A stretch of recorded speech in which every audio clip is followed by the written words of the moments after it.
Buenas tardes, mi nombre es Luz Marina Márquez Sánchez.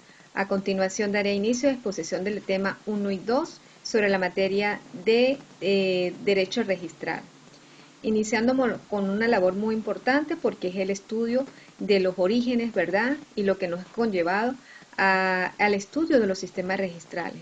Por ello que es importante destacar que la actividad registral ha estado presente en muchas de las actividades del ser humano, las culturas de Mesopotamia, hebrea, egipcia y más tarde la griega, ¿verdad? En cuyo pilar fundamento que se evolucionan estos acontecimientos es por la invención de la escritura, donde empiezan los controles y los registros de todo lo que tiene que ver con cada una de las actividades que desarrollaron estas culturas. Entonces nos iniciamos, por ejemplo, con las escrituras de los cuneiformes, ¿verdad? Que eran consideradas las primeras escrituras cuyo origen procede del sur de Mesopotamia. Qué importante, ¿verdad? Y ellos surgieron, además las lenguas que han originado más o menos aproximadamente 5.000 años antes de Cristo. Tenemos también las escribas de los pueblos hebreos. Es el pueblo hebreo que se destacó por una cosa que llamaban Sopier, que era un hombre oculto que consideraba un copista de la ley y estaba consagrado al estudio y cuya misión principal era la de interpretar la ley de esos libros sagrados. Ellos tuvieron dos tipos de libros, vamos a decir, que eran los escribas que se encargaban de la parte real y los que se encargaban del estatuto de la ley. Tenemos los escribas de los pueblos de Mesopotamia, ¿verdad? Que los dijimos inicialmente, pero que estos, más que todo fue por el código babilonio que constituyó 60 artículos y más o menos los escribieron en unas tablillas de arcilla. Y más o menos el periodo está entre 1950 antes de Cristo. Imagínense lo antiguo que es eso. Y era algo era algo semejante a lo que llaman el notario latino. Qué importante fue este descubrimiento. Luego tenemos los egipcios. Los egipcios ya empiezan las escrituras con papiros y sobre todo documentaban eran las ventas y donaciones en relación a los inmuebles, ¿sí? Cuestiones mobiliarias. Luego venimos de los pueblos de Grecia, los escribas de Grecia, que es una cultura muy maravillosa en el sentido del campo del derecho. Ellos desarrollaron, ¿verdad?, redactar ya contratos y, por ejemplo, había un cargo que se llamaba Minemón, que era el funcionario facultado para memorizar las declaraciones de los otorgantes. Tenemos entonces los escribas de Roma, que se basaron en tres, que son el notarius, el tabilius y el tabellium. Cada uno de ellos, el uno cumplía una función administrativa, el otro guardaba los documentos y el otro era considerado el antecedor de los decretos notarial actual. Luego tenemos la época de los escribas, pero los escribas de la época medieval. Aquí nace otra evolución del notario. Y entonces, cuando después de haber comprendido que el modelo tabello romano era el mejor, entonces en el Imperio Bizantino los tabellos tuvieron un mayor desarrollo y se desarrolló un documento legal germánico también, que era el notario y quien elaboraba una cosa que llamaban las cartas constitutivas. Entonces tenemos, por ejemplo, el notario de España también, que nacen por las partidas, que definieron al notario real y al escribano público. Eso era que eran designados por el rey y se encargaban de recopilarle toda la información de una manera efectiva. Ellos tuvieron un primer periodo y luego un segundo periodo. En el primer periodo consistía en distinguir el papel de los jueces de los notarios. El segundo eran los registros de bienes muebles y los testamentos. Luego nace el notario en Francia, vamos a hablar de ellos. Este se crea a través de la ley notarial de 1803, donde reguló y delimitó la actividad notarial. Definió que los notarios como funcionarios facultados para atender todos los actos.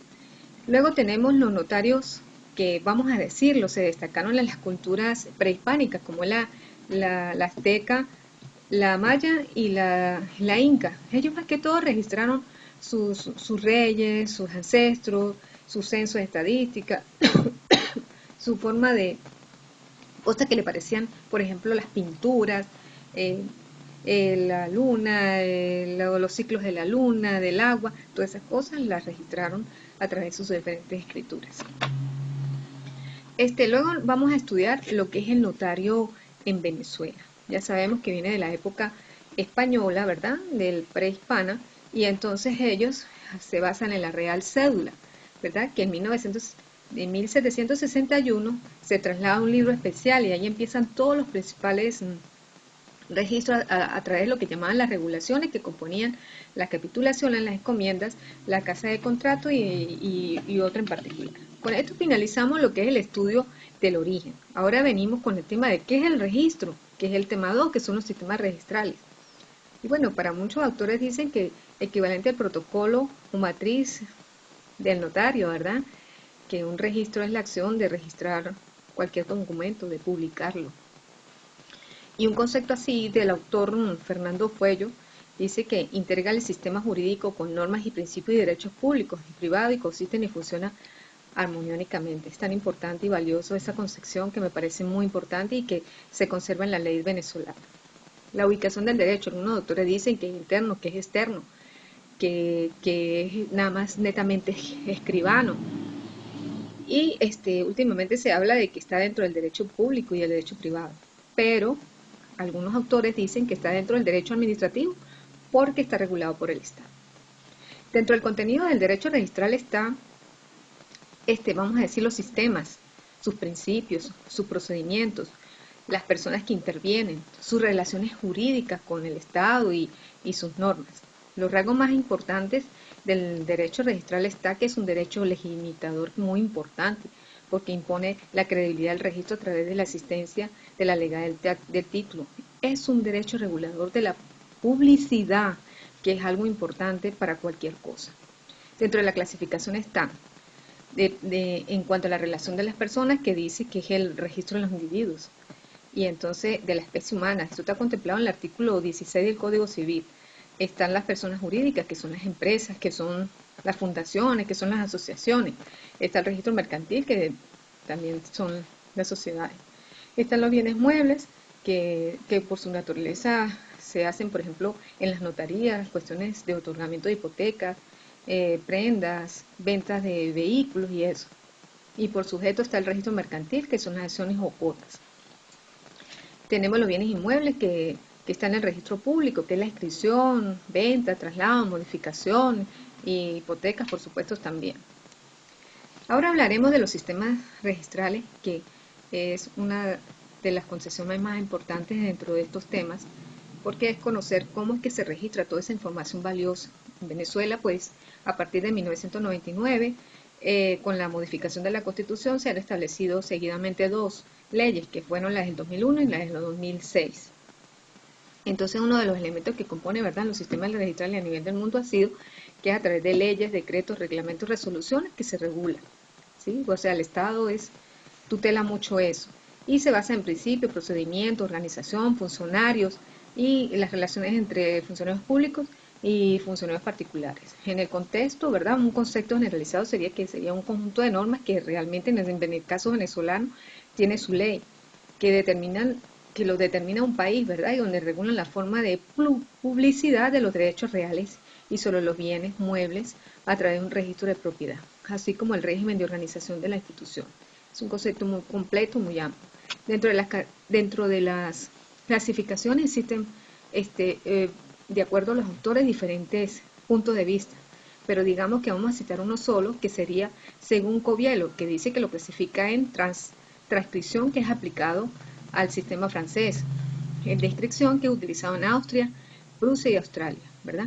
Entonces esos son los más importantes que podemos destacar entre los diferentes autores. Entonces, por ejemplo, en el sistema francés ya dijimos que es conocido como el de transcripción, utiliza una técnica registral de folio y de fichero personal. El registrador le limita la forma y volumen de los documentos. Tenemos el sistema registral alemán, ¿verdad?, que ese es de la inscripción y tiene un carácter constitutivo y la única realidad registral es esa. Se basa en una base física del registro que está constituido por la descripción de la finca o de catastro, que es la superficie, ¿verdad? Y la organización administrativa es un sistema descentralizado y centralizado. El sistema registral venezolano, que es uno de los más importantes a objeto de estudio, ¿verdad?, es que se organizó a base de un sistema francés o de transcripción. Se incorporó principios del sistema germano-español como la presunción de corrección de asientos. En el año 2001, como le dije, en la ley esa se redefinieron y se registró por especialidad en los registros inmobiliarios civiles y mercantiles. Se incorpora la función calificadora del registrador y se inicia la aplicación del folio real en los sistemas de mobiliario y se confirma el uso de folio personal en los registros mercantiles. Se incorpora la obligación de vincular el registro con el registro de catastro que tienen las alcaldías a nivel nacional. Es decir, ningún documento, si no va avalado por el catastro, no se puede registrar ninguna finca, ninguna casa, ningún terreno, nada de eso. En la reforma del 2006 se crea un servicio autónomo que funcionan ahora los registros y notarías, que es integrado, que se llama SAREN. Ahí está su filosofía, su misión, su visión y su estructura organizativa. Bueno, con eso he culminado la exposición y muchas gracias.